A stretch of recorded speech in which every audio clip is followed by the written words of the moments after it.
Good morning, Flyers. Today is Friday, December 4th, and today we are finishing off our week with something I think is pretty interesting. So, a lot of us use emojis every day. They're the little icons that have different faces and maybe animals and things. But how were they created? Today we're going to watch a video that tells us all about that.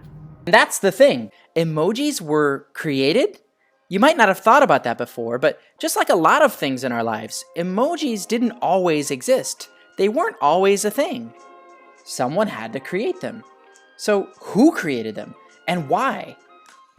Well, it turns out emojis were invented back in the late 1990s, when computers looked more like this, and your parents were probably kids then. Emojis were invented by this person, a man named Shigetaka Kurita. Shigetaka is from the country of Japan. In fact, the word emoji comes from Japanese. In Japanese, emoji means something like picture word. Now, as an inventor, the reason Shigetaka Kurita came up with the idea of emojis is that he was trying to solve a problem. Now, what do you think it was? What problem do you think emojis solve? Now would be a good time to pause the video and discuss. Okay, you ready? Well, imagine if there were no emojis and a person went to send their friend a message. For example, imagine someone asks their friend, "Want to work on our project after school today?" And then the friend responds like this. Sure. But wait, what does she mean, sure? I guess that means she wants to work on a project.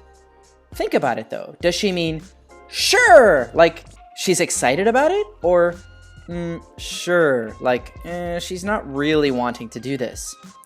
Typing or writing a message to someone, it might not be clear how that person feels. Compare that to when someone is talking to you in person. Like, you can tell here, this person is excited or happy. You can usually see and hear how excited someone is.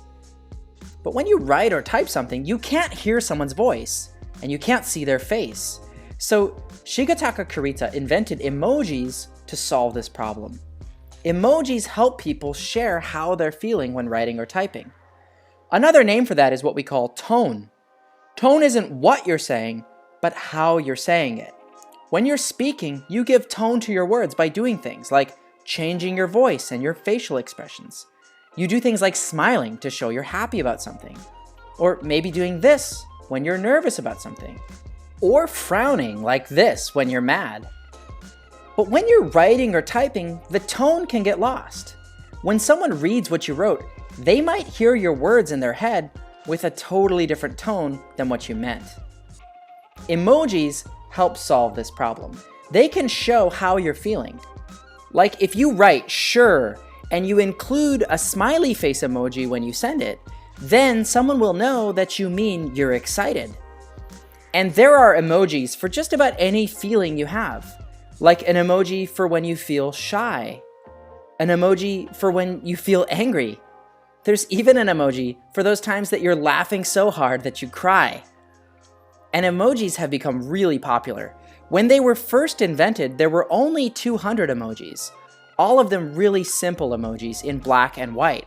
But now, there are over 1,000 emojis, colorful and detailed, covering all kinds of different feelings. So, in summary, emojis didn't always exist. They were invented by someone, an inventor who wanted to solve the problem of sharing how we're feeling over text. Now, there are over 1,000 emojis used by people all over the world. That was pretty amazing. Flyers, I hope you have a great weekend. Do your best today, and we will see you next week.